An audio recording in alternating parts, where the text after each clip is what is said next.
Di sebuah kota kecil, berdirilah rumah sakit tua bernama Rumah Sakit Harapan Sejati. Bangunannya sudah ada sejak puluhan tahun lalu, dengan lorong-lorong panjang yang sunyi dan lampu yang sering berkedip. Tapi dari semua ruangan di sana, ada satu tempat yang paling jarang didatangi, yaitu dapur rumah sakit, sebuah ruangan kecil di sudut timur bangunan rumah sakit tersebut. Padahal, dapur itu masih digunakan setiap hari. Orang-orang bilang, sesuatu yang aneh terjadi di sana, terutama saat malam tiba. Rina, seorang perawat baru, mendapat jadwal shift malam pertamanya. Sekitar pukul 2 dini hari, ia diminta mengambil makanan tambahan untuk pasien dari dapur. "Kalau bisa, cepat saja ambilnya," kata salah satu perawat senior dengan wajah agak tegang. Rina hanya mengangguk, meski merasa heran.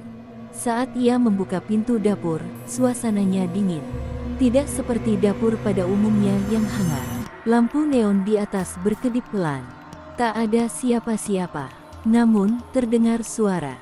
Klek, klek, klek. Seperti suara sendok yang mengetuk piring. Rina menoleh ke arah meja makan. Di sana, ada satu piring yang bergerak sedikit, seolah-olah ada yang sedang makan.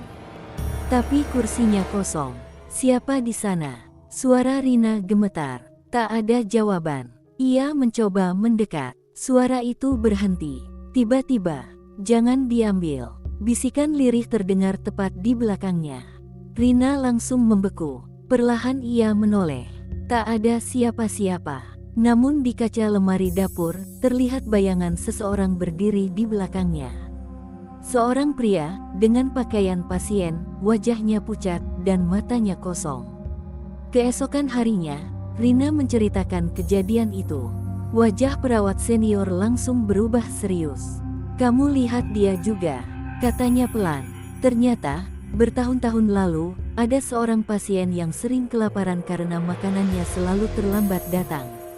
Ia dirawat di ruangan isolasi, jauh dari dapur. Suatu malam, ia mencoba berjalan sendiri ke dapur karena tak tahan lapar. Namun, ia tak pernah kembali. Tubuhnya ditemukan di lantai dapur, sudah tak bernyawa, dengan tangan masih menggenggam sendok. Sejak saat itu, banyak orang mengaku mendengar suara makan di dapur saat malam hari. Bahkan beberapa melihat piring yang bergerak sendiri. Malam berikutnya, Rina kembali bertugas. Ia ragu, tapi harus kembali ke dapur. Saat pintu dibuka, dapur itu kosong, sunyi, terlalu sunyi. Di atas meja, ada satu piring berisi makanan hangat yang tidak tercatat dalam daftar dapur. Dan di sampingnya, ada sendok yang bergerak pelan.